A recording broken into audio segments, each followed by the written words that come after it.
Hello, I'm Benjamin.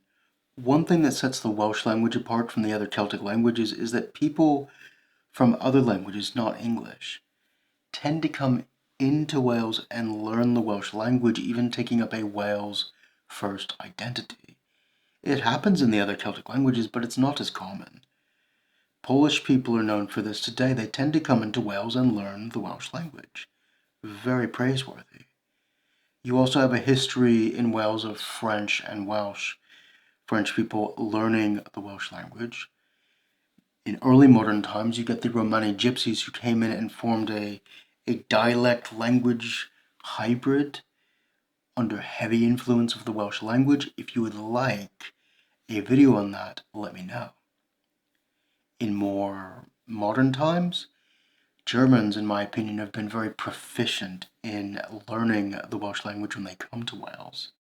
Like Kate Booth's Griffiths, a Welsh German writer of Jewish heritage, whose stories are quite good actually, considering that Welsh was probably her sixth language. I'm impressed with her writing. And she was right here in Abertawe, and also here in Abertawe was Lily Tobias, at least born here. She moved up the Cwm, up Cwm Tawe to Ystalyfera, and she led a very interesting life. And she's who this video is about. Lily Tobias, born in 1887, was a remarkable writer and activist whose complex identity was rooted in her childhood in Wales, where the Welsh language, Cymraeg, was a core part of her local community's life. Born in Abertawe, that is Swansea, to Polish-Jewish immigrant parents, she grew up in the heavily Welsh-speaking mining village of Ystalyfera, the only Jewish family in the area. Here in the Cymoedd, the Welsh Valleys, she grew up in a unique blend of cultures, speaking Yiddish at home, English in the classroom, and Welsh with her friends, trilingual and completely natural. This environment, steeped in Welsh nonconformist chapel culture and working-class politics, laid a foundation for her strong sense of social justice and a literary focus on the self-determination of small nations, relevant to both the Welsh and the Jewish people. Her maiden name was Lily Shepherd, and she married Philip Tobias in 1911. Philip had founded the Jewish Chronicle newspaper, based in London, which would certainly have helped Lily's development as a writer and journalist, even if merely being around that kind of person. They lived in the Rubina area of Caerdydd. In English, that is Rubina of Cardiff. I just prefer the Welsh names. Anyway, she became active in her Welsh life and politics, chiefly for women's right to vote and as a passionate pacifist. During the First World War, she supported conscientious objectors, men who refused to fight, including her own brothers who were imprisoned for their stance, a theme that would give rise to her novel, Eunice Fleet, in 1933. Whilst this novel is not overt in Welsh descriptions of things, it is unmistakably Welsh. Even though she is Jewish, this novel's moral fabric has a strong Welsh, nonconformist nuance in its pacifism and attitudes, which is a Welsh Christian heritage. Early on, she showed a talent for writing, and she contributed to Llais Llafur, Voice of Labour in Welsh, a Welsh socialist newspaper. As well as fighting for women's rights and workers, she joined the Women Zionists of Great Britain and the Women's Zionist Organization to help in the struggle for the Jewish homeland. She became a journalist and a speaker, for which she gained recognition. Her 1931 novel, My Mother's House, follows a Welsh Jew named Simon, who struggles with his Welsh and Jewish identity when he falls in love with a wealthy English heiress. Young Simon overcomes this, but only after fighting for England in the First World War.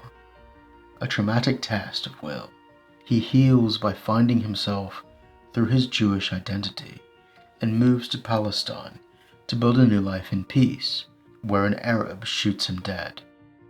The spirit of the Welsh valleys, the Cymoedd, is strong in her writing. She said herself, "I carry the valleys with me as others carry prayers." Between the two world wars, she became much more of a Zionist. Anti-Semitism swept Europe. The threat of communism was real, and rebuilding the homeland in the Jewish psyche became a louder call than it had in centuries. She wrote, "The call of the land was an ache, study and ancient." She probably knew what hiraeth meant in Welsh, this intense longing for where you were. The call to Israel doesn't quite describe that because it's before this life, but there's a semblance there. She eventually moved to Palestine in the 1930s with her husband, Philip Valentine Tobias. This move was driven by her strong Zionist beliefs and the conviction that a Jewish national home was a necessary and peaceful means of protecting her people. One significant piece of her later work from Palestine was an article titled "Village Festival in the Emek." This article vividly recounts the joyous celebrations of Israeli independence, dancing in the streets, the celebrations of dancing in circles, the rebirth of a nation after over 1900 years, liberation. It describes a new reality, where a street that once might have been an area of conflict was now a place for a vibrant community gathering and independence celebrations. The rising of the nation back in the hearts of the people. The article served to showcase the positive aspects of the new Jewish state and the fulfillment of Zionist aspirations for Jewish rule in the Jewish homeland. She lived to see the rebirth of the Jewish nation, but tragedy struck her before that. From 1936 to 1939, Arabs rose in a violent war against Jews. A sporadic military campaign against both Jews and the British, which I need to note that the British and the Jews were not always the best of friends either, in that land at least. And in mid-July 1938, mobs of Arabs ran through the streets of Haifa attacking anyone who looked Jewish. The Grand Mufti was organizing a revolt which targeted Jews at random, bombing both British military and Jewish civilians.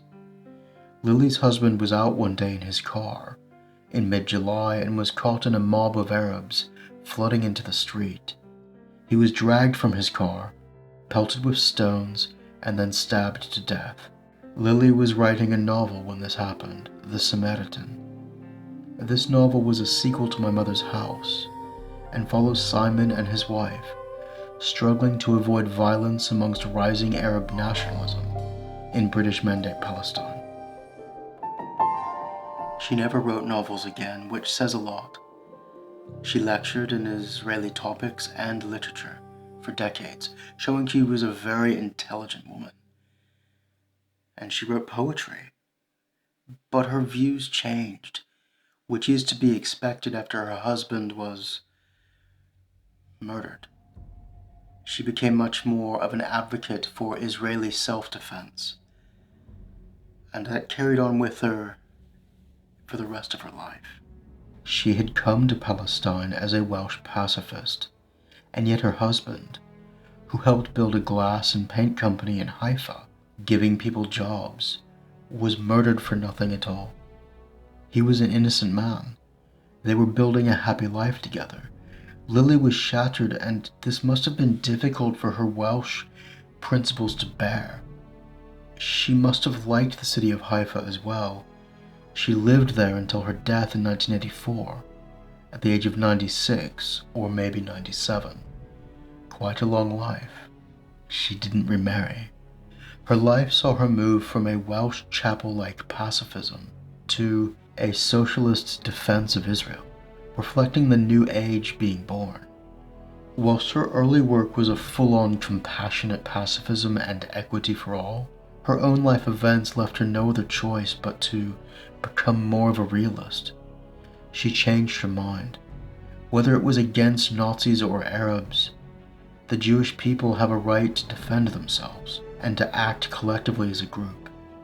A quote about her highlights this transition. Her work weaves all the tragedy of what's happening in Israel and Palestine today with the joy of independence, revealing her support for the Jewish state's right to exist, even if it meant leaving behind the pacifism of Welsh nonconformist culture.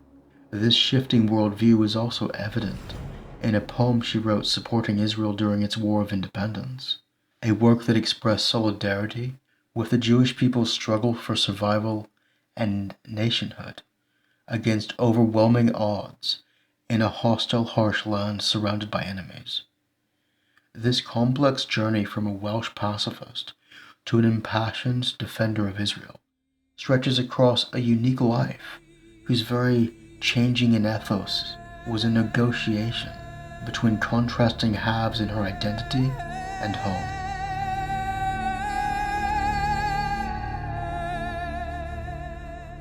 In my view, this woman's life being a blend of Jewish to Israeli culture and Welsh going into socialist culture is something that Wales and Celtic nationalists more broadly can learn a lot from. If Celtic nations are going to stand on their own 2 feet, they need to view Israel not as some symbol of the imperialist West, but as a minority people who endured and understood what it takes to become an independent state. And that's something we can learn from and even emulate in Wales. And that's where we leave it for tonight. If you liked this video, leave a thumbs up or buy me a coffee. And diolch am wylio, thank you very much for watching.